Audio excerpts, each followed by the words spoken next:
Hello, students of class 10. Let's continue the topic. Now, the next today's topic is ways to solve the problems of land degradation. भूमि के ह्रास को खत्म करने के क्या क्या तरीका हैं, कैसे से सॉल्व कर सकते हैं। फर्स्ट है एफॉरेस्टेशन, पेड़ लगाकर जमीन जो बर्बाद हो रही है हमारे, उसको हम कैसे बचा सकते हैं। पहला पेड़ लगाकर। दूसरा, second is proper management of grazing, है ना। ग्रेजिंग मतलब चारागाह, जानवरों को चारागाह के लिए एक अच्छा मैनेजमेंट करके, जहाँ जानवर जो जहाँ तहाँ चारागाह में जहाँ तहाँ अपना वो खेतों में अपना जाकर फसलों को ना चढ़े, है ना। Third one is planting of shelter belts of plants, shelter belt banana, plant का शेल्टर बेल्ट बनाना। शेल्टर बेल्ट जो है पौधों को, पेड़ पौधों को दो पंक्तियों में ऐसे ऐसे लगाते हैं, फिर उसी बीच बीच में लगाते हैं ताकि वो हवा से कोई भी मिट्टी का उड़कर एक जगह से दूसरी जगह नहीं जा सके। मतलब पेड़ लगाना, इस 1 2 3 रो में लगा देना ऐसे इस तरह से कि पेड़ वो मिट्टी उड़ कर एक जगह से दूसरी जगह नहीं जा सके। कंट्रोल ऑफ ओवर ग्रेजिंग, है ना, जानवरों को ज़्यादा से ज़्यादा ग्रेज करने से रोकना, मतलब जानवरों को मतलब ज़रूरत से ज़्यादा चारा को, घास को खाने से रोकना, ताकि घास कुछ रह जाए और जिससे मिट्टी उड़ ना सके। And the next is stabilization of sand dunes by growing thorny bushes. Sand dunes क्या होता है कि मरुभूमि में बालू का टीला जैसा, पहाड़ जैसा बन जाता है, बालू जमा होते होते, तो उसको रोकना।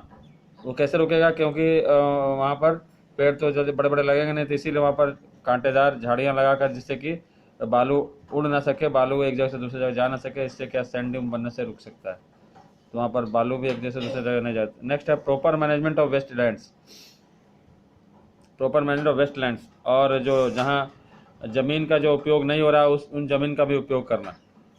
इससे भी हम जो ज़मीन को डिग्रेड होने, ज़मीन को बर्बाद होने से बचा सकते हैं। नेक्स्ट है control of mining activities, mining activities को कंट्रोल कर सकते हैं। मतलब ये खदान से निकालना, खदान से जो हम लोग निकाल कर उसमें ज़्यादा ज़रूरत ज़्यादा जो हम लोग खदान से निकालते, जैसे खदान और उसमें मिट्टी जो है पूरा, वहाँ ज़मीन जो है पूरा बर्बाद हो जाता है, तो ज़रूरत ज़्यादा खदान से नहीं निकालना, ज़रूरत के अनुसार ही उसको कम से कम माइनिंग करना। And the next is proper discharge and disposal of industrial effluents and waste after treatment.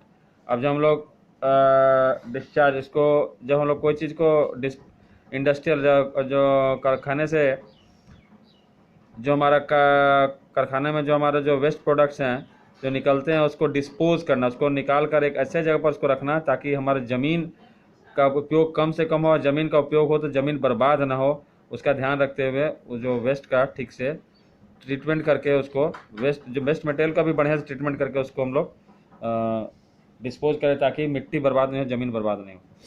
All these measures can help to reduce land and water degradation. इन सभी उपाय को करके हम जो है ज़मीन को बचाना, ज़मीन को बर्बाद होने से बचा ही सकते हैं, उसके साथ साथ पानी को भी बर्बाद होने से बचा सकते हैं। अब अगला सवाल is the most important natural resource that we know, है ना। सवाल बहुत ही महत्वपूर्ण रिसोर्स है। It is a medium of plant growth and support different types of living organisms on the earth and is an important living system. It takes millions of years. मिट्टी को बनने में लाखों हजारों साल बन जाते हैं, थोड़ा सा मिट्टी बनने में। Factors that help in the formation of soil. अब मिट्टी को बनने में क्या क्या फैक्टर्स मदद करते हैं, जैसे आप जानते हैं पढ़े में, आर रिलीफ, वो क्या क्या है, रिलीफ है, पेरेंट रॉक है, किस रॉक से मिट्टी बनी है, बेड रॉक है, कहाँ से मिट्टी बनी है, क्लाइमेट वहाँ कैसा है, वेजिटेशन वहाँ की वनस्पतियाँ कैसी हैं, और भी वहाँ के और भी जीवन का तरीका कैसा है, कौन कौन से जीव जंतु पाए थे, और समय।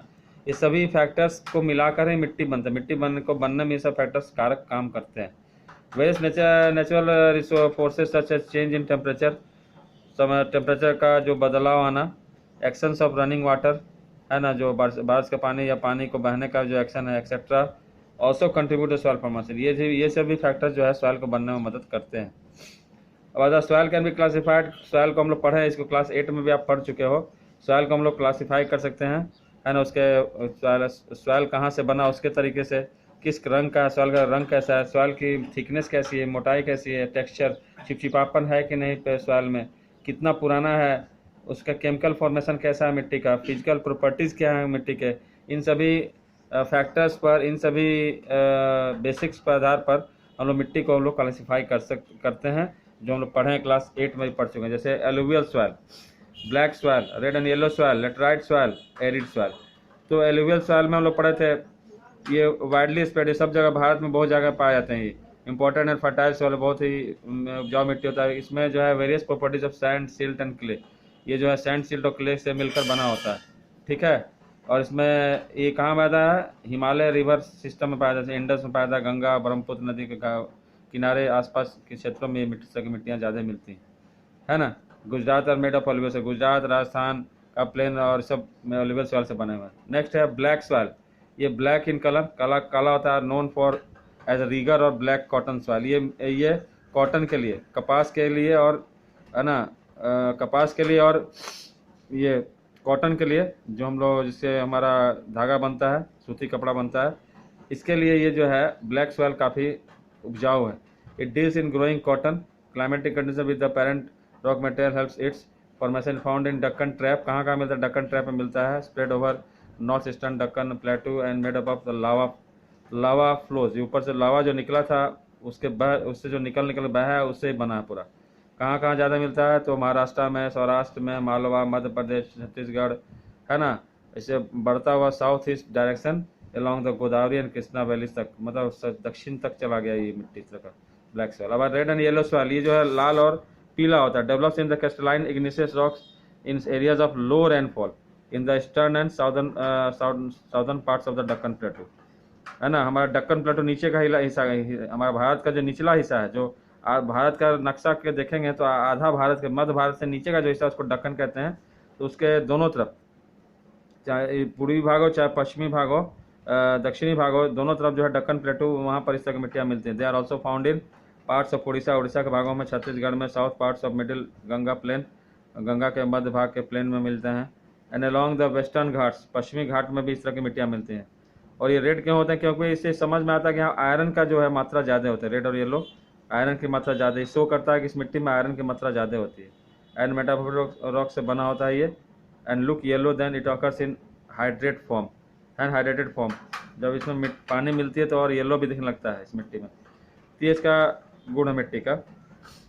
अब आता है laterite soil, it forms in the areas with high temperature and heavy rainfall. ये उन जगहों में पाए जाते हैं लेटराइट मिट्टी जहाँ की टेम्परेचर बहुत हाई होती है और वर्षा काफ़ी होती है वहाँ पर। These soils are suitable for cultivation only with adequate quantity of manures and, ये मिट्टी भी, उसमें भी खेती हो सकती है, लेकिन इसके लिए एक शर्त है कि इसमें ज़्यादा मात्रा में हम उसको खाद और, है ना, प्राकृतिक खाद और आर्टिफिशियल खाद डालते हैं, तब इसमें उपजाऊपन अच्छा आ जाता है और इसमें हम लोग खेती कर सकते हैं। This soils are mainly found, कहाँ मिलता है इसे मिट्टी, कर्नाटक में, केरल में, तमिलनाडु, मध्य प्रदेश, उड़ीसा, आसाम, आंध्र प्रदेश, केरल में, है ना।